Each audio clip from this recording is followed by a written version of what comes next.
Bonjour à tous. Voilà, donc on commence le webinaire. Désolée si on est à quelques minutes, je crois, en retard, mais c'est pas très grave. Bon, je vois qu'il y a quelqu'un qui parle polonais. Dzień dobry. Ouais, Angélique. Sympa. Je connais des gens angéliques, donc ça me dit quelque chose. Je pense que Ah, c'est. ok, Bonjour, oui, c'est d'accord. moi. J'ai écrit hier à Danilo pour des Oui, tarifs. voilà, voilà, ça me disait quelque chose sur le coup. Tu sais, il y a beaucoup de messages qui viennent, mais je me rappelle, je t'ai envoyé les Et pricing. je t'en remercie. Et Maria, dzień dobry. Dzień Moja, dobry. moja matka jest Polką. Ah, super, Ma super. mère est polonaise. Cool, c'est Super. sympa. Bon, Je aujourd'hui. reviens de Cracovie en plus. Ah, ok. Ah, c'est top. Super. Voilà. J'arrête de raconter ma vie, je désactive le son. Bon, on va discuter de toute façon. On va avoir un peu de temps pour des questions, si on Ouais, aura. ok. Bonjour Marcel. Donc, vous avez à votre disposition le chat si vous voulez discuter ou nous poser des questions. Moi, ce que je vous propose, c'est qu'on passe d'abord avec Danilo, enfin, on discute de son challenge, enfin, tout ce qu'on a prévu et après, on va répondre à vos questions. Voilà, ça va Ouais. être peut-être plus simple de faire de cette manière-là pour ne pas sortir du sujet, quoi. Ok. Bah, Danilo, on se rencontre pour parler des challenges. Donc, tu as déjà fait plusieurs dans ton business. C'était des challenges de vente, en fait. C'était des challenges pour vendre tes formations en ligne. Dis-nous en quoi ça consiste déjà, le challenge. Ouais, c'est vrai que, comme tu dis, ça consiste à. Tu dis c'est des challenges pour vendre la formation en ligne, mais moi, dès le départ, je suis assez explicite en disant voilà, j'organise un challenge pour célébrer la refonte de la formation. Donc, généralement, c'est comme ça que je parle du challenge. Alors, comment ça se passe? C'est une expérience totalement en ligne via une communauté, parce que la vraie différence avec un webinaire, c'est que tu as l'aspect communautaire, donc tout le monde se rejoint dans le groupe Facebook. Et durant un challenge, en fait, le but, c'est que tu vas aider ton audience à réaliser une action spécifique pour résoudre une partie de leur problème. Donc, évidemment, si tu résous tout le problème, c'est un peu compliqué de vendre derrière un service ou une formation. Donc, dans mon exemple à moi, par exemple, pour la formation Facebook Ads Academy, ce qui est bien par rapport à la formation, c'est de t'expliquer comment lancer ou relancer une campagne. Et donc, du coup, l'objectif du challenge, c'est de t'aider à relancer une campagne, mais le faire avec les bonnes bases, les bonnes méthodes pour avoir de la rentabilité. Et donc, tout ça, comme tu t'en doutes, en une heure, c'est un peu compliqué d'en parler sur base d'un seul webinaire. Et surtout, dans le webinaire, tu ne peux pas vraiment faire des exercices. Alors que durant le challenge, vu que ça va durer une série de jours, ça peut durer 5 jours comme ça peut durer 10 jours, moi j'ai testé un peu les deux, eh bien, tu vas pouvoir proposer des exercices à ta communauté, donc qui est dans le challenge, euh, et en fait corriger les exercices dans le groupe parce que les personnes vont partager leurs exercices. Et toi aussi, durant les ateliers, parce qu'en fait, on parle d'ateliers durant le challenge, tu vas proposer des exercices en lien avec ce que tu as raconté. Donc, admettons que tu expliques comment écrire des posts, eh bien, tu vas faire un exercice sur écrivez des posts. Et puis après, moi, ensuite, je les revois dans le groupe Facebook et les autres peuvent également voir ce que vous avez fait et commenter. Tu vois. Donc, tu as un peu cet aspect communautaire qui est vraiment intéressant. Moi, je trouve que globalement, le challenge, ça apporte une expérience positive pour tout le monde, à la fois pour toi parce que tu as une vraie interaction avec ton audience, à la fois pour les gens parce qu'ils sont dans une communauté qui, certes, est éphémère, mais c'est quand même une communauté dans laquelle tout le monde a un peu le même objectif. Parce que si tu viens durant un challenge, c'est pour forcément atteindre un objectif spécifique qui est plus ou moins le même pour tout le monde. Et qu'est-ce que je vais dire d'autre? Et c'est pratique. Tu vois, c'est quelque chose, encore une fois, que tu mets en pratique ce que tu apprends, alors que durant un webinaire, tu es passif, tu es juste là à écouter la personne qui fait le webinaire, ce qui est très bien. Hein. Tu prends de l'information, tu auras éventuellement un replay, mais est-ce que derrière, tu as des exercices? Pas tout le temps. Généralement, on t'introduit le sujet, mais on ne va pas forcément dans le détail de comment réaliser la chose. Alors que le challenge, c'est vraiment le comment, c'est comment tu fais ça, et donc tu as des exercices. D'accord, ok. Et Euh, du coup, quand tu fais un challenge comme ça, tu es dans le groupe Facebook, mais tu passes combien durent tes événements? Enfin, je sais pas, tu fais un live, ça dure oui, combien de temps? ça, je vais vous expliquer du point de vue pratique. En gros, moi, le challenge, je le fais gratuitement. Il y en a qui le font payer. Tu peux le faire payer à un petit prix. Par exemple, voilà, si vous voulez rejoindre le challenge et avoir ce résultat-là, c'est 30 euros ou 40 euros ou 50 euros. Moi, je le fais gratuit. Tu as ensuite le groupe Facebook qui est gratuit, donc dans lequel tu peux le rejoindre quand tu t'es inscrit. Donc, tu t'es inscrit, tu reçois ensuite des liens pour rejoindre le groupe Facebook et pour avoir des rappels avant les ateliers. Ça, on en parlera après au niveau organisation. Et une fois que tu es dans le groupe, ce que moi je faisais, c'est que je demandais à chaque personne de se présenter, de me dire pourquoi elle est là, quel est son business, son activité et qu'est-ce qu'elle attend vraiment de ce challenge. Et donc, du coup, moi, je répondais à toutes ces questions-là dans le post ou alors les personnes créaient un post séparé. Donc, tu avais un peu des deux, soit des commentaires, soit des posts séparés. Et du coup, moi, je pouvais y passer 1 heure et demie par jour. Après, je me faisais aider par Géraldine qui travaille avec moi, qui aussi allait commenter certaines réponses où il n'y avait pas forcément besoin que je commente. Donc, moi, dès qu'il y avait des questions qui étaient un peu plus techniques ou tu avais des trucs intéressants pour les membres, je répondais directement, tu vois. Et ce que j'allais dire aussi, c'est que durant le challenge, comme tu as tout cet échange qui se fait dans le groupe, toi, tu apprends plein de choses sur ton audience. Tu apprends des choses sur leurs problématiques, sur leurs objectifs, sur leurs blocages, leurs objections. Donc ça, c'est génial en termes d'études de marché en quelque sorte, tu vois. Donc c'est pour ça que j'aime bien les challenges. Il y en a qui font, je sais que le challenge un peu classique, ça va être de faire ça de lundi au vendredi. Et comme tu dis, tu fais un live chaque jour. Et évidemment, le dernier jour, tu vas plutôt parler de ton produit ou de ton service vers la fin ou pendant le live. Moi, ce que je faisais, c'est que je faisais un live. La première fois, j'ai fait ça sur 10 jours. Et donc, j'ai fait lundi, mercredi, vendredi et mardi de la semaine suivante, je pense, si je ne dis pas de bêtises. Non, attends, je pense. Non, excuse-moi, j'avais fait mardi, jeudi de la première semaine, et puis après mardi et mercredi de la deuxième semaine. Donc, j'avais fait comme ça. Et pour le deuxième challenge, j'avais fait lundi, mercredi, vendredi et le lundi de la semaine suivante. Donc, on était sur 7 jours, tu vois. Et j'avais fait 4 ateliers au total. Ok. Et du coup, si je comprends bien, pendant un live, tu expliques la problématique, tu leur apprends à faire quelque chose. Enfin, je ne sais pas, peut-être écrire des posts ou créer une campagne, etc. Et le jour suivant, ils sont obligés ils peuvent faire, ils ont des exercices. Donc, ils ont un jour pour réaliser ça.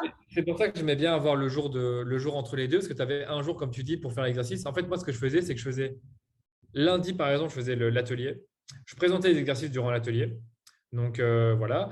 Puis après, j'ai envoyé le replay, je pense, quelques heures plus tard. Le lendemain, j'envoyais les slides et je demandais dans le même temps à l'audience de donner leurs questions ou alors de préparer l'exercice ou de nous montrer ce qu'ils ont fait. Et du coup, entre-temps, j'envoyais des mails, etc. Et qu'est-ce que j'allais dire d'autre? Ouais, c'est comme ça que je faisais. Donc, exercice le jour même, puis après, le lendemain, les slides. Et du coup, quand ils faisaient leurs exercices, ils les postaient derrière dans le groupe ou Voilà, tu avais une partie qui les postait soit dans un post ou soit directement dans les commentaires du live. En fait, le vrai problème, en fait, tu vois, c'est que tu as des commentaires dans tous les sens. Donc, tu dois un peu regarder tous les posts. Les posts du live, les posts du replay, les posts des PDF, donc des ateliers, et les posts également des gens qui vont faire un post et dire, voilà, j'ai commencé l'exercice, voilà ce que ça a donné. Et du coup, ça fait quand même pas mal de commentaires auxquels répondre et posts. Mais ce que j'allais dire, c'est que tu vois, ce qui est important quand tu fais un challenge, c'est que tu as toujours une problématique globale à résoudre. Donc, moi, dans mon cas, c'était de lancer ou relancer une campagne. Et donc, du coup, cette problématique, tu vas la subdiviser en des sous-problématiques. Donc, par exemple, dans notre cas, c'était installer le pixel, faire une structure de campagne, créer des audiences, écrire des publicités, faire des publicités, donc faire la création visuelle. Donc, tu avais un peu toutes ces problématiques-là que je divisais en ateliers.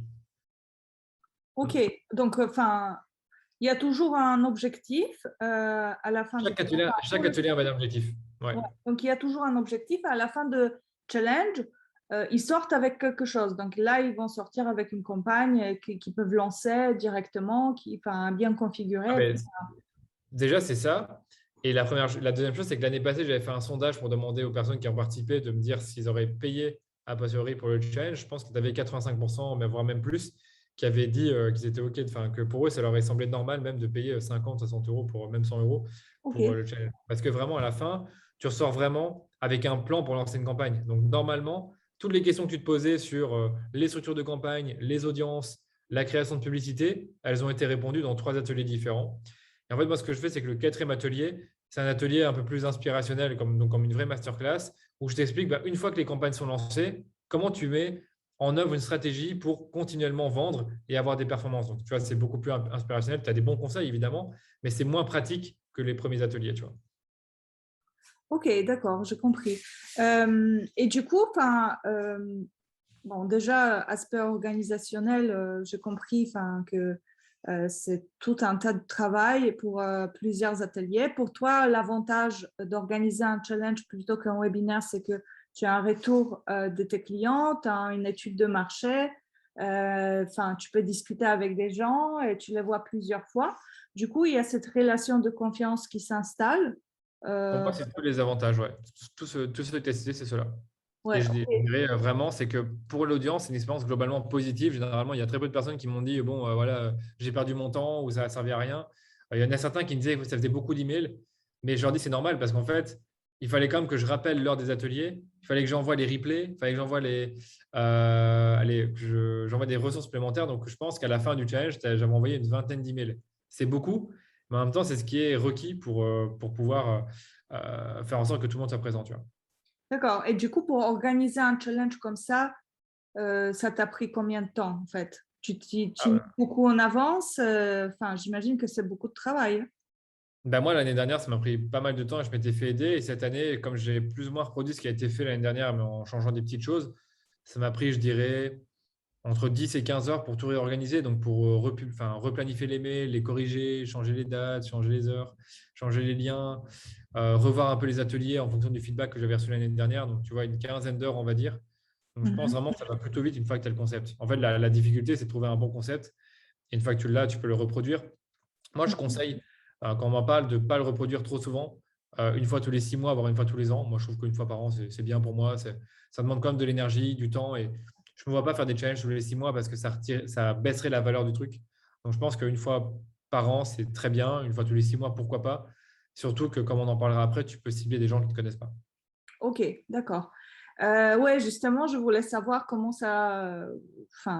tu t'y prends pour l'acquisition. Est-ce que c'est la plupart des personnes qui viennent faire un challenge, c'est des personnes qui te connaissent déjà depuis ton blog, depuis tes podcasts, etc. Ou tu fais beaucoup de l'acquisition sur du froid aussi et il y a des gens qui ne te connaissent pas, qui viennent. Et quel est peut-être un pourcentage entre les deux?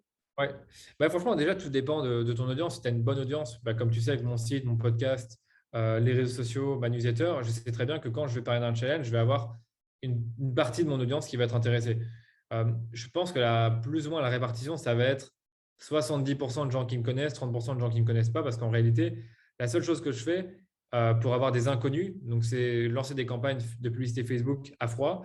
Et je fais également, mais ça, je pense que c'est quand même des gens qui me connaissent, c'est que je fais un événement sur LinkedIn envers mon réseau, premier et second degré, relation de premier et deuxième degré, pour les inviter à l'événement. Cette année, je l'ai fait, ça n'a pas trop marché. Mais l'année passée, j'avais eu une centaine de personnes et je pense qu'il y avait quand même pas mal de gens qui ne me connaissaient pas trop, qui m'avaient dans mon réseau, mais qui n'étaient pas forcément hyper proches de moi. Et donc, la vraie chose que je fais pour avoir des inconnus, c'est faire de la pub Facebook et cibler des audiences qui me semblent pertinentes.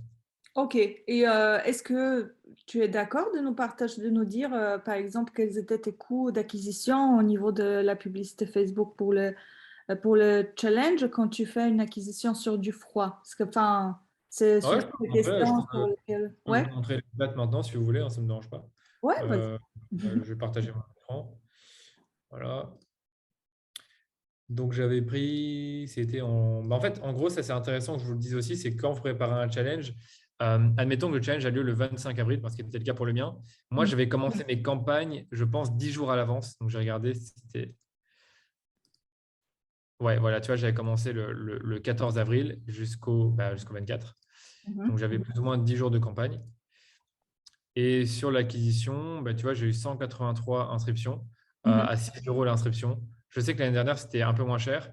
Et Mhm. après, dans Analytics, je pense que c'est un peu plus bas parce qu'il y a des problèmes de tracking, mais tu vois, on est plus ou moins à 5-6 euros. Mhm. Après, en réalité, j'ai fait plein de testing. Donc, j'ai vraiment testé plein d'audiences qui ont augmenté mon coût.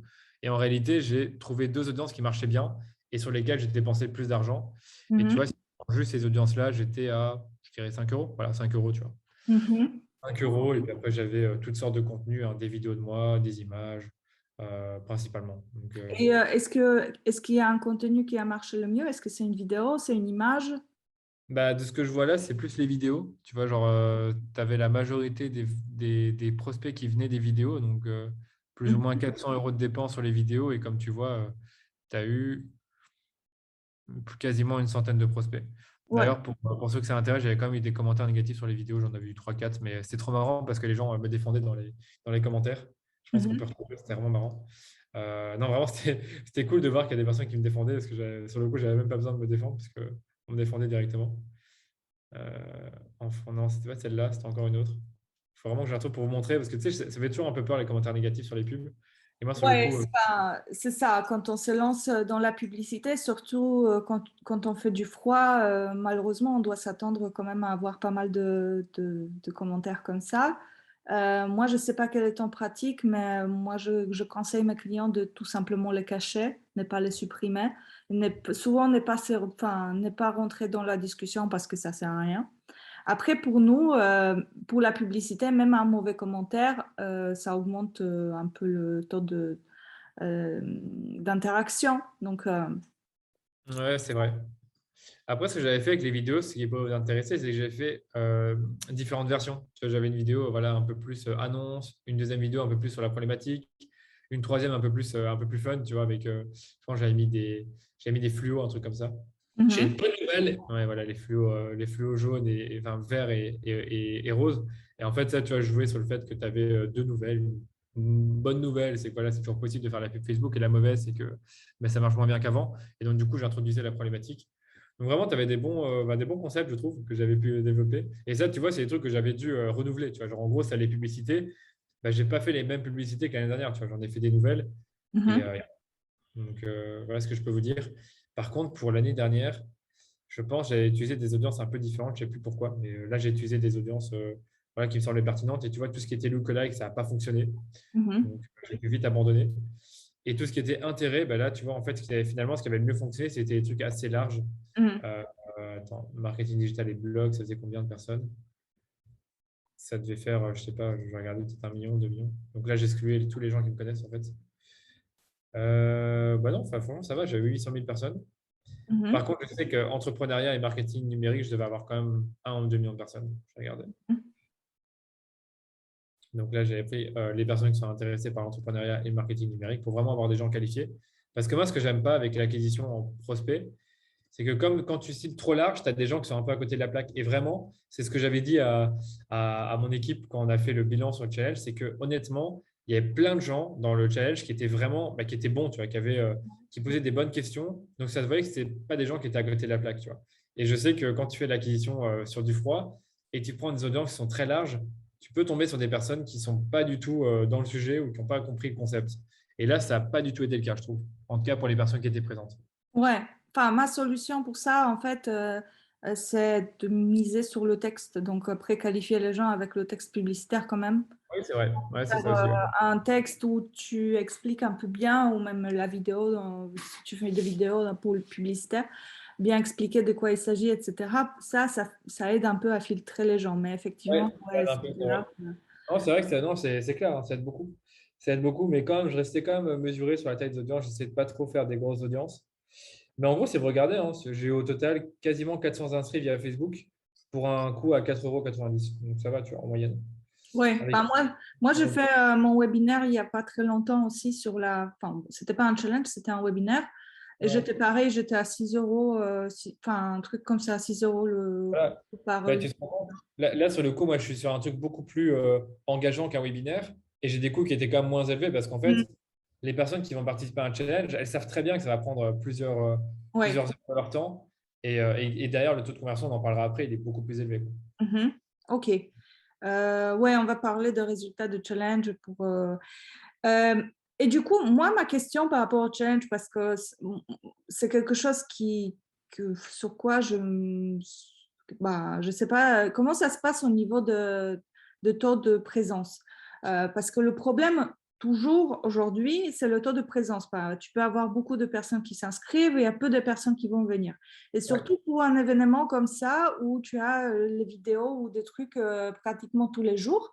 Est-ce qu'il y a une grande déperdition des personnes entre le premier live et le dernier, par exemple? Est-ce que tu vois Je peux vous comment expliquer. ça se passe? Je peux tout vous expliquer là-dessus. Mais en gros, le premier atelier, il est déterminant parce que déjà, si tu le rates ou si c'est pas intéressant ou si ça parle pas à l'audience, ben, en fait, tu as plein de gens qui vont pas venir aux ateliers suivants. Donc, c'est important de ne pas se rater là-dessus et de vraiment faire beaucoup de promotions à l'intérieur du challenge, donc dans le groupe, dans les emails. Tu peux même faire de la publicité, je ne l'ai pas forcément fait. Mais en gros, tu dois vraiment faire en sorte que les gens viennent. Et moi, ce que j'ai constaté à la fois cette année et l'année dernière, c'est que tu as plus ou moins un tiers de l'audience totale qui vient. Donc moi, cette année, j'avais 1800 personnes inscrites au total, un truc comme ça, 1600, 1700, enfin, je ne sais plus exactement combien, mais c'était plus que 1500. On a eu, pour le premier atelier, plus de 400 personnes en live. Après, je ne me rappelle plus au total combien sont venus regarder le replay, mais je te dirais minimum 600, à mon avis 600, donc on va dire plus ou moins un gros tiers. L'année dernière, c'était pareil, je pense que c'était encore mieux parce que c'était une année Covid. Donc là, c'était plus qu'un tiers, ça devait être 40%, voire même 45%. Et je sais vraiment d'expérience que c'est la journée où il ne faut pas se rater et que c'est là que tu vas avoir ton pic d'audience. Donc c'est important. Puis après, comme toujours, bah, tu as des personnes qui abandonnent en cours de route, c'est comme ça. Et normalement, tu as une départition à chaque fois de 10-20% par atelier. Donc je sais que le dernier atelier, on était 200 alors que le premier, on était plus de 400. Tu vois. Donc on avait quasiment 50% de personnes en moins. Par contre, sur le webinaire, le dernier atelier, comme c'est le dernier, tu as un petit pic, tu augmentes un tout petit peu de 5-10% par rapport à l'atelier numéro 3. Donc voilà, moi, c'est ce que ça avait fait pour moi. Après, n'oublie pas que moi, il y a deux différences par rapport à deux challenges. C'est que d'un côté, je ne le fais pas payer. Donc voilà, si tu ne payes pas, tu n'es pas Mm. engagé, t'es pas aussi engagé que si tu payes. Et de l'autre, moi, ça dure 7 à 10 jours. Et il y en a, ils le font sur 5 jours. Donc plus c'est rapproché, moins tu as de déperdition a priori. Et troisième chose, tu es connu sur le marché aussi. Tu es très connu sur le marché, donc les gens, enfin, tu as pas mal de personnes qui sont dans ta newsletter, etc. Donc les gens qui te connaissent, ils savent, enfin, ils savent à peu près ce que tu fais, ils savent que tu es un expert dans le domaine, etc. Donc c'est sûr que le taux de présence va être toujours un peu plus, enfin, le meilleur quand on a pas mal d'audience chaude. Quand on est que sur du froid, effectivement, je pense que le taux de présence va être un peu moindre. Moi, pour l'exemple, quand je fais des acquisitions avec des clients qui font des webinaires, pas forcément des challenges, en général, on est sur 20% à peu près de taux de présence. Ouais, je comprends. Ça se confirme à peu près régulièrement. Donc, si on a 100 personnes qui s'inscrivent, il va y avoir une vingtaine qui va venir. Voilà. Non, Donc, je ça, pense que c'est plus ou moins ça, 20-30%. Mais pour un challenge, vraiment, il faut essayer de miser sur 30%. Il y a moyen, vraiment, il y a moyen. Surtout que là, surtout si tu le fais payer. En fait, moi, je sais que le faire payer, c'est peut-être plus intéressant parce que d'un côté, tu rembourses son acquisition. Tu auras beaucoup moins d'inscrits, donc évidemment, tu auras moins de personnes à qui répondre. Et je pense que ça augmente quand même l'engagement. Donc, moi, j'hésite vraiment l'année prochaine à le faire payer. Là, cette année, en fait, comme on l'a fait un peu, alors, on n'a pas forcément eu le temps, tu sais, de faire une page de paiement et tout. Je préfère le faire gratuit. Mais je pense que l'année suivante, peut-être que je vais le faire payer pour tester. ça peut être une bonne idée aussi pour augmenter enfin, les gens, les taux de présence déjà, Ouais. la motivation des personnes, parce qu'une fois que tu payes, tu as envie de suivre le truc. Enfin, les gens ils sont beaucoup plus engagés et derrière, ça peut aussi augmenter tes taux de conversion en vente. C'est ce qu'on dit en général, que quand la personne elle s'engage déjà et va sortir sa carte bleue pour la première fois, ça va être beaucoup plus facile d'acheter derrière quelque chose. Non, tu as raison. Non, je pense vraiment que c'est ce qu'il faut faire. C'est ce qu'il faut faire et je pense que l'année prochaine, je le ferai. Et pour information, j'ai fait un challenge sur le copywriting aussi. Ça avait fonctionné un peu moins bien, mais je suis moins connu là-dessus. Et je pense que je l'ai un peu moins bien fait que. Enfin, j'ai toujours l'impression d'être moins bon dans le copywriting que Facebook pour finalement vendre et parler d'information. Mais cette année, je vais faire un truc un peu différent, donc je vous en dirai plus à la fin de l'été. Ah bah c'est top. Donc tu prévois pour la rentrée, c'est ça? Ouais, je pense que je vais faire ça parce que la formation, je fais une grosse refonte. Donc, je vais apporter plein de nouvelles choses sur le contenu. Donc, je pense que ça va vraiment plaire aux ceux qui me connaissent et qui savent que bah, je produis beaucoup de contenu et du coup, bah, à force d'en produire, bah, on découvre des choses qui marchent un peu moins bien et comment s'organiser. Donc, tout ça, c'est prévu dans la refonte de la formation. Et donc, je pense que du coup, même le challenge, je vais l'adapter. Ok. Ah, c'est top. Ouais. Ok. Et est-ce que tu es ok de nous partager un peu tes taux de conversion finale en fait? Ouais, Combien je tu peux as vous dire, pu ouais. générer de ventes? Qu'est-ce que ça a donné en fait? Ouais, je peux tout vous dire. Je peux aussi partager mon écran sur le coup. Alors, ce que j'ai fait, c'est que j'ai repris simplement une note qu'on a fait en interne et dans laquelle on a vu nos stats, nos propres stats. Donc, pour que vous puissiez voir, je ne sais pas si on voit assez bien, je vais peut-être mettre en plus grand. Je ne sais pas si on va zoomer. Euh, Attends, donne-moi juste une minute. Ouais. Voilà, ça devrait un peu aider, je pense. Et je vais essayer de zoomer. Je ne sais pas s'il y a moyen. Ouais, voilà, là, on voit beaucoup mieux. Donc, Mhm. en gros, j'ai pris les stats Analytics. Et donc, pour que vous puissiez voir, Facebook a apporté 415 inscriptions, la newsletter 1014, donc c'est quand même beaucoup. Mhm. Et après, tous les autres acquisitions, bon, je ne vous passe les détails. Donc, au total, je sais qu'on a eu 1700 inscrits. Donc, voilà, je n'avais pas le nombre exact.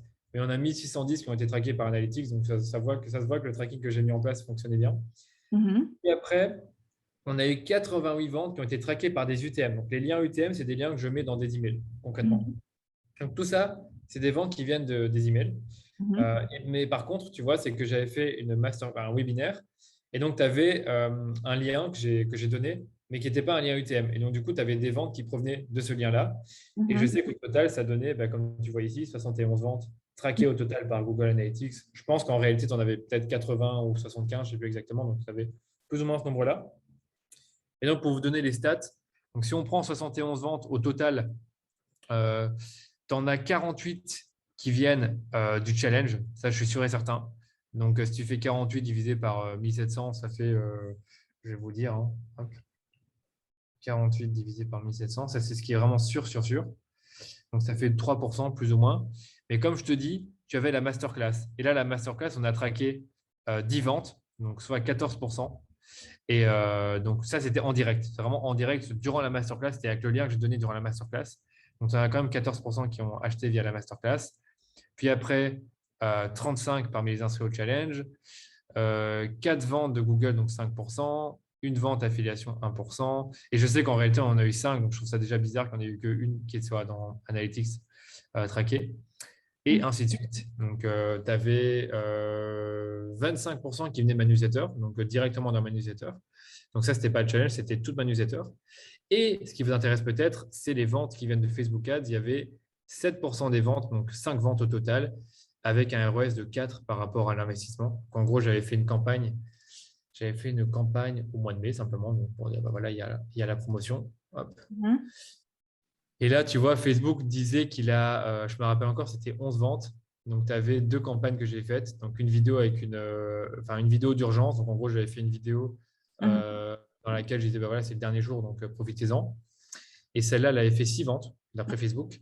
Et j'avais une autre campagne avec plein de visuels. Et celle-là, elle avait fait 5 ventes. Mais quand tu regardes dans Analytics, au last click, tu vois, on était à 5 ventes. Donc, tu vois, tout dépend comment tu regardes les résultats. Ce sont des campagnes de remarketing, toutes les deux. Ça, c'est du remarketing, ouais. C'est du remarketing. Mais en fait, tu vois, Facebook s'attribue les ventes au premier clic. Donc, dès que quelqu'un a cliqué, dès qu'il a vu la publicité, il s'attribue la vente sous Mhm. 7 jours. Et dans Analytics, ce qui est pour moi plus réel, c'est au last click. Donc, toutes les personnes qui ont cliqué sur une pub Facebook et qui ont acheté ensuite, mais tu en avais 5. Donc, OK. globalement, pour un produit qui coûtait, je pense, c'était 600 euros, un truc comme ça, bah, Ouais. mon investissement, il est largement rentabilisé parce que je fais 5 fois 600, ça fait je ne sais plus compter, ça fait 3 000 euros Ouais. pour combien d'investis attends, il y avait combien d'investis? Je ne vois plus. Ah, 700 euros. Tu vois, ça fait 3 000 divisé par 700, bah, ça devait faire x4. Voilà. Mhm. J'espère OK. que vous êtes clair là-dessus.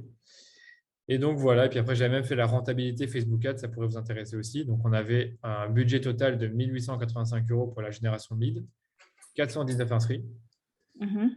On a eu 11 ventes au total, mais vraiment, si on prend l'attribution Facebook. Mhm. 735 euros en vente directe, enfin en budget de vente directe. Donc, ça veut dire qu'au total, j'ai investi plus ou moins 2500 Mhm. et 3400 euros de revenus générés upfront. Donc, ça veut dire quoi upfront? Ça veut dire que c'est tout le revenu qui a été généré avec à la fois le paiement en une fois et le paiement en 4 fois. Donc, en gros, quand j'ai un paiement en 4 fois, ben, je me dis en réalité, je ne sais pas si les personnes vont payer les mois suivants parce que tu peux avoir des problèmes de carte de crédit ou quoi. Donc, on ne sait jamais. Mais tu vois, directement, ce qui a été généré, ben, j'ai investi 2500 et dans mon gestionnaire, tu avais 3000 euros, 3400 euros de vente. Mhm. Tu vois. OK. Et la masterclass que tu as fait, c'était aussi dans le groupe, dans le challenge, ou c'était masterclass ouverte à Non, tout j'ai le fait monde? sur Zoom. J'ai préféré le faire sur Zoom parce que dans le groupe, tu avais toujours tu as toujours un décalage de 10-15 secondes. C'est un peu chiant quand tu veux poser des questions. Donc, je préférais le faire dans Zoom. OK, c'était une masterclass de vente en fait, finale quoi. Ouais, c'est ça. Non, mais franchement, la masterclass, franchement, la première heure, elle est hyper intéressante, mais elle est juste moins pratique. Et en fait, à la fin, ce que je fais durant la masterclass, c'est que je dis tout le temps, bon ben voilà, c'est le dernier atelier du challenge, c'est une masterclass. À la fin de la masterclass, n'oubliez pas que je vous parlerai de la formation, donc c'est hyper clair là-dessus. Tu peux pas faire plus évident, quoi. Je leur dis, Mm. bon, dès le départ, c'est ça. Je vais vous expliquer ceci, cela. Et puis après, à la fin, si vous voulez aller plus loin et si vous avez besoin d'aide pour mettre en place ces bonnes pratiques que je vous ai partagées à la fois durant le challenge et durant la masterclass, il y a la formation. OK. Et du coup, juste pour savoir, pour préciser, cette masterclass, elle était, tu as envoyé le lien que aux personnes qui sont inscrites au challenge ou à tout le Oui. monde qui est dans ta liste? Non, ça, je préférais l'envoyer que aux personnes qui sont dans le challenge, même s'il y en a qui conseillent de le faire à tout le monde. Moi, j'ai fait que les gens qui sont dans mon challenge. Par contre, quand je faisais la promotion sur la formation, là, je le disais à la fois aux membres du challenge avec des mails spécifiques, avec un bonus en plus. Donc, si tu vas dans le challenge, tu as un bonus supplémentaire. Et pour les personnes qui sont dans ma liste, là, je faisais un seul mail, un seul, qui disait, voilà, la formation a été mise à jour. C'est la 3e ou 4e version, je pense que c'est la 3e.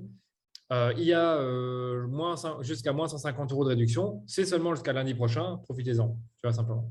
OK. Donc, pour récapituler, tu as investi 2 000 € à peu près. Tu as eu Ouais. combien de retours exactement, tu m'as dit? Alors, si tu prends les revenus, comme je te dis, upfront, donc qui sont vraiment générés sur Stripe à ce moment, au moment de l'achat, 3 400 € de revenus. OK. Mais, comme je te le disais, en réalité, tu as des paiements en plusieurs fois. Donc, tout ça, ça va augmenter les 3 prochains mois. Et donc, moi, ce que j'ai calculé, c'est que upfront, j'ai un ROS de 4,68. Donc, en prenant vraiment 735 fois 4,68, ça te fait 3 400 € de revenus. Mais en réalité, mon ROS est bien plus élevé parce que tu auras les paiements en plusieurs fois. Et voilà. OK. Et en total, parce que là, tu parles de la publicité Facebook. Et en Au total, je total, pense que c'était 45 46 000 € au total, mais on avait des ventes qui étaient passées par les OPCO. Je ne sais pas si vous connaissez. Et ouais. donc, ça prend un temps fou. Et je sais que si tu rajoutes les OPCO, tu te rapproches des 50 000 ou 55 000, je ne sais plus exactement parce que même là-dessus, on a un partenaire et il faut leur reverser des commissions. Donc, j'ai Ouais. vu le calcul, mais je sais que vraiment, en total, si je prends en compte que tous les paiements vont se faire en plusieurs fois, ça représentait 45 000 € de revenus. OK, super. Donc, largement rentabilisé. Ah oui, non, pour moi, c'est rentabilisé. Pour moi, c'est rentabilisé parce qu'en fait, j'ai investi 2 500 € en publicité. Tout le reste, c'est de l'organique. Au niveau de mon temps, j'ai consacré, je dirais, une quinzaine d'heures de préparation et une quinzaine d'heures pendant. Donc, on va dire, allez, 30 heures. Ça va, tu vois, ça reste rentable. Ça reste Oui, rentable. bien sûr, bien sûr. Quels sont les conseils que tu pourrais donner aux personnes qui s'apprêtent à faire un challenge comme ça ou, Ouais. bon, elles n'ont pas forcément peut-être une notoriété comme toi, ils n'ont pas de newsletter, de newsletter aussi grande que toi. Qu'est-ce que tu pourrais conseiller? Franchement, préparez-vous beaucoup. Passez beaucoup de temps à vous préparer parce que je trouve que moi, de mon côté, tu vois, je faisais toujours ça un peu en dernière minute. C'est-à-dire que bon, les ateliers, je les connaissais, je sais de quoi on parle. Mais je pense que si j'étais un peu mieux préparé, j'aurais pu être, tu sais, avoir des meilleurs taux de conversion parce qu'il y aurait eu plus de. Allez, ça serait mieux expliqué en quelque sorte. Donc, même si, bien sûr, la plupart des gens me disaient oui, c'est très clair, etc. Mais je pense que j'aurais pu faire plus clair. Le deuxième point que je peux te dire aussi, c'est sois présent dans le groupe. C'est hyper important parce que c'est là que tu vas créer de l'engagement et des relations avec ton audience. Donc, plus tu es présent, a priori, mieux c'est. Puis après, comme toujours, hein, faire une bonne promotion, utiliser au maximum tes canaux d'acquisition, donc l'organique. Et c'est vrai que ça, c'est un truc voilà, que je peux vous dire, c'est que moi, je trouve que j'ai mal négocié tout ce qui concerne les partenariats. Donc, en réalité, j'aurais pu avoir plein de partenariats avec toi, de personnes comme Joseph, en fait, des personnes qui ont vraiment la même audience que moi, le même persona, mais je ne leur ai pas beaucoup parlé de mon challenge, alors que j'aurais pu vous en parler, vous dire éventuellement, parlez-en autour de vous. Moi, de mon côté, je peux vous mettre en avant dans quelques mois si vous avez besoin, je peux vous donner un lien d'affilié, peu importe. Et je sais qu'à ce niveau-là, je n'ai pas eu beaucoup de retours de personnes qui soient partenaires. Pour la publicité, je suis content de ce que j'ai fait, mais je pense que j'aurais pu mieux négocier la préparation, la phase de test, soit un peu en amont, tu vois, genre tester quelques jours avant. Comme ça, dès que je connais mes audiences, dès le départ, je mets beaucoup de budget dessus. Donc, je pense que j'aurais pu mieux gérer l'acquisition. Après, pour le reste, je suis content. Pour la newsletter, j'ai fait des bons mails. J'en ai fait 4. Donc, comme ça, vous savez, j'en faisais 2 la première semaine et 2 la semaine avant le challenge. Donc, c'est la semaine du challenge, c'est le 25 avril. La semaine précédente, je fais 2 emails importants. Et ce que je faisais également, c'est que pour les personnes qui n'ont pas ouvert l'email, je renvoyais un mail pour ceux qui n'ont pas ouvert l'email avec un objet différent. OK. Donc, ça, c'est un truc qui est facile à faire. Du coup, Donc, toi, tu as dit que tu t'es fait accompagner pour lancer un challenge. Donc, ça veut dire qu'il y a une trame quelque part qu'on peut utiliser ou enfin, c'est toi vraiment qui as inventé tout le système de… franchement, sans me vouloir me vanter, c'est quasiment moi qui ai inventé tout le truc. Je me suis fait accompagner par quelqu'un. Voilà, je ne vais pas vous donner son nom. Et en fait, elle m'a plus aidé sur la rédaction des emails, sur peut-être corriger un peu les ateliers, mais c'est pas ça qui a apporté beaucoup de valeur, à mon sens, en tout cas. Donc moi, ce que j'ai fait, c'est vraiment, j'ai imaginé en quelque sorte la problématique de l'audience qui me paraissait la plus pertinente de traiter. Pour moi, c'était vraiment créer une campagne et la rendre rentable. Et Mhm. après, je l'ai divisé en différents ateliers. Et bien sûr, c'était bien d'avoir des avis extérieurs de la consultante. Voilà, bon, moi je pense que c'est bien pour gagner un peu de temps. Après, tu n'as pas vraiment une trame toute faite, je trouve. Je suis sûr et certain que tu dois en avoir tu dois avoir des personnes qui ont en quelque sorte créé une formation pour comment faire un challenge. Moi, j'ai un peu fait à ma sauce. Mhm. Mais vraiment, ce que je peux dire aussi, c'est que durant le challenge, tu dois envoyer beaucoup d'emails. Des emails avant le challenge, des emails pendant le challenge, donc pour les ateliers, pour les replays, pour les PDF, les exercices, etc. Et après le challenge, moi, je te conseille aussi d'envoyer des emails quand tu cherches à vendre ton contenu payant, à la fois pour annoncer l'offre, profiter de cette séquence pour partager un replay, un dernier replay, répondre aux objections, envoyer des témoignages, refaire des lives dans le groupe si besoin. Tu peux aussi le faire. Moi, je l'ai fait, ça n'a pas trop marché. Donc, Mhm. tu as plein de trucs que tu peux faire. C'est vraiment une grosse. Enfin, moi, je sais que les semaines du challenge, c'est des semaines assez intenses parce que je vais devoir passer une heure et demie par jour dans le groupe. Et les ateliers, ça va me prendre à chaque fois une heure tous les 2 jours, une heure et demie plutôt. Et il faut aussi préparer. Donc, moi, j'ai passé une demi-heure. Certains, ils passent toute la matinée. Moi, j'ai passé une demi-heure. Et donc, tu dois quand même te préparer, quoi. C'est important. Ok. Est-ce que tu as des conseils par rapport aux heures, par exemple Oui, oui, ouais, est-ce pardon. qu'il faut faire des Moi, ateliers? Moi, je trouve, j'avais beaucoup réfléchi, si tu le fais tard le soir, tu auras toujours un peu l'excuse du voilà, je suis fatigué, j'ai une grosse journée, ou j'ai mes enfants, ou je dois aller manger. Donc, moi, ce que je faisais, c'est que je le faisais à 14 heures après manger. Je Mhm. n'aimais pas trop le faire avant manger parce que justement, avant manger, tu as peut-être un peu faim, déjà toi en tant que présentateur, mais aussi ton audience. Et comme ça déborde toujours un peu, je sais pas, je ne me sentais pas trop le faire. Mais je pense qu'entre midi et 14 heures, c'est un peu l'heure idéale pour faire ton challenge. Le matin, on est occupé généralement. Donc moi, je pense entre midi et 14 heures, c'est meilleur. Mhm. Et la masterclass, moi, je la faisais au soir. Je la faisais au soir. Après, encore une fois, c'est plus pour différencier la masterclass des ateliers. Je pense que tu l'as fait à 14 heures, ça ne change rien, tu vois. D'accord, ok.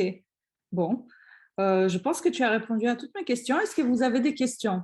Est-ce qu'il y en a parmi vous qui s'apprêtent à faire des challenges ou peut-être vous en avez déjà fait des challenges? Quels étaient vos résultats? Comment ça s'est passé? Enfin, moi, je suis curieuse de savoir. Oui. J'en ai fait avec mes clients en acquisition. Enfin, moi, je n'ai pas fait de Ouais. challenge personnellement, mais j'ai fait de l'acquisition pour le challenge. Mais c'est vrai que c'est quelque chose qui n'est pas encore très populaire en France. J'ai l'impression on fait Non, plus ça l'est de pas du tout. webinaires que de challenges en fait encore, non? Non, ça l'est pas du tout. Mais encore une fois, tu peux bosser le truc à fond et le faire tous les 3 mois, tous les 6 mois. Et comme tu touches une nouvelle audience qui ne te connaît pas a priori, c'est des nouvelles personnes. Parce qu'il faut savoir que l'acquisition sur Facebook, enfin, moi, je le traite vraiment comme de la vraie acquisition. Donc, j'exclus toutes les personnes qui me connaissent. Donc, j'exclus mes listes, j'exclus mes abonnés, les personnes qui me suivent sur Instagram, sur Facebook, les gens qui visitent mon site. Donc, c'est vraiment des gens qui ne me connaissent pas a priori. Donc, si tu le fais sur des gens qui ne te connaissent pas, a priori, tu peux le faire autant de fois que tu veux, tous les 3 mois, tous les 2 mois, enfin, pour voir. Il ne faut pas que ça devienne trop une habitude, par contre. Moi, si j'aurais peut-être, je ne sais pas si c'est un conseil, mais une remarque, c'est peut-être si on s'apprête à faire un challenge, c'est de bosser quelques mois en avant son audience. Donc peut-être créer une… Oui, c'est vrai, mais voilà, mais je ne l'ai pas précisé, mais c'est bien de la bosser en amont, en effet, faire du contenu. Mais ça, moi, je trouve que c'est un truc que tu dois faire. Moi, je fais ça toute l'année, tu vois. Donc, mais c'est vrai qu'en effet, tu peux le faire en avance. Mhm. Marcel, il dit que jamais fait, en faire un payant intéresserait bien. D'autant que je n'ai aucun problème pour créer des diaporamas exercices, c'est mon métier. Tu fais quoi, Marcel? C'est quoi ton métier? Copywriting, je suppose. Non, en fait, je trouve que le faire en payant au début, c'est toujours un peu risqué parce qu'en fait, si ça ne marche pas, tu te dis, ah, mais ça n'a peut-être pas marché parce que je l'ai fait payer. Donc, autant commencer gratuit et puis après, tu le fais en payant. Je suis formateur pro, je forme des formateurs. OK. Euh, ouais, enfin, je sais que challenge payant, c'est quelque chose qui se fait de plus en plus aux États-Unis. Et d'ailleurs, c'est de là-bas qu'on commence un peu à prendre, de s'inspirer de nouvelles stratégies. À voir comment ça va s'installer, enfin, comment ça va s'adapter en France. Parce que c'est vrai que le public n'est pas le même. On n'est pas forcément habitué peut-être à payer forcément. On est plus habitué à du gratuit, non? Je ne sais pas si tu partages mon avis sur ce. Moi, à moitié, je pense vraiment que ceux qui sont prêts à payer, c'est à la fois, c'est vraiment ces personnes-là que tu veux parce que derrière, tu veux vendre la formation, ton coaching. Hein, tu peux vendre aussi un programme de coaching derrière. Donc, je pense que si l'audience n'est pas prête à payer 49 euros, enfin, moi, pour moi, c'est un peu un minimum, on va dire 50 euros, il y a un problème. Mais bien sûr, comme tu dis, ils ne sont pas autant habitués qu'aux USA à payer, ça, je suis d'accord avec toi. Mais franchement, c'est un choix à faire. C'est si tu te dis, voilà, je le fais payer, j'aurai d'office moins de personnes, mais ton taux de conversion, il pourrait être à 10% et pas à 3%. Donc, il faut voir. Ouais, avec CPF, ouais, c'est ça. Voilà, il y a le CPF. Mais tu vois, voilà, par exemple, pour ceux qui m'écoutent, enfin qui nous écoutent, je n'ai pas le CPF. Donc, je peux vous dire que j'ai eu des dizaines de personnes qui m'ont dit, peut-être pas des dizaines, mais au moins 15-20 personnes qui m'ont dit, bon, tu es certifié CPF. Je disais, non, en fait, je ne le suis pas. Mais imaginez si j'étais certifié CPF, mais j'aurais au moins 50 ventes de plus. Du coup, Ouais. j'étais pénalisé dès le départ. Le problème avec notre métier, c'est qu'on ne peut pas être certifié CPF. Pas Enfin, simple. aujourd'hui, ils ont, Ils ont resserré les vis. Ils ont resserré la vis. ouais, ils ont vraiment enlevé beaucoup d'entreprises, d'entreprises de formation, en fait, qui n'avaient rien à voir aujourd'hui. Tout ce qui est les formations qui t'aident, où ils t'apprennent à des outils de marketing, ne sont pas éligibles, malheureusement. Ouais, pardon. Non, mais je suis d'accord avec toi. Je vais lancer un challenge concernant les optimisations conseils sur un compte Instagram pour ensuite attirer des clients en coaching. Oui, pourquoi pas, c'est une bonne idée, je trouve. Ouais, tu devrais le faire. Tu devrais le faire. Et puis après, il faut que tu trouves vraiment le bon sujet. Donc là, c'est les optimisations conseils pour un compte Instagram. Bah, en effet, tu pourras faire un challenge. Comment booster ton nombre de followers ou comment booster ton engagement. Ou, tu devrais réfléchir à ça. Mais il faut toujours réfléchir à la problématique globale de ton audience. Et en gros, c'est dur de l'expliquer comme ça, mais tu ne dois pas résoudre tout problème. Tu dois donner une partie de la solution qui, encore une fois, est applicable. Il faut vraiment que ton audience ait ce qu'on appelle des quick wins. Donc, en gros, des gains rapides. Donc, en gros, pour moi, les quick wins, c'était quoi? C'était de créer ta campagne, d'avoir une structure, d'avoir des audiences, d'avoir un jeu de créa, d'avoir un jeu de texte. Mais après, derrière, il y a toute l'analyse, l'optimisation, il y a la stratégie, il y a le testing. Enfin, tu as plein de choses qui ne sont pas forcément présentes. Et puis même les audiences. Je te montre en 30 minutes comment faire des audiences, mais en réalité, tu as plein de trucs à savoir. Voilà. Ouais, exactement. Bah, super, merci Danilo. C'était super, vraiment super intéressant ce webinaire. Je pense, surtout le fait que tu as partagé tes chiffres, etc., tu as été transparent sur ça. Ce n'est pas le cas de tout le monde. On ne veut pas toujours montrer nos résultats. Donc, c'était super. Il y a Marcel qui dit avec personnes qui veulent se lancer en indépendant, augmenter s'ils peuvent lancer la boîte, s'ils ne veulent pas payer des ateliers formateurs 50% ne sont pas prêts. Ouais, exactement. Bah, super. Écoutez, merci à tous d'être venus. Merci pour vos questions. Merci, un grand merci Danilo. Avec grand plaisir. Merci à toi de m'avoir invité. Et puis voilà, il va y avoir un replay, je pense que je vais le mettre sur Vimeo, sur YouTube. Et après, l'objectif, c'est de tourner en podcast. Donc, parfait. Faisons-en un podcast et puis après, je le repartage. Oui, voilà. Donc, l'objectif, c'est d'en faire un podcast. Comme ça, voilà, c'est beaucoup plus facile à suivre, peut-être. Voilà. Bah, merci beaucoup à tous. Et merci, Danilo. Avec plaisir. Et, Je vais mettre 2 minutes si tu veux. on se voit, j'espère, cet été. Oui, je viendrai à Nice fin du mois. Je te dis quoi? Oui. Allez. Allez, Merci à tous. Au revoir. Salut Maria, à plus tard. Ciao, ciao.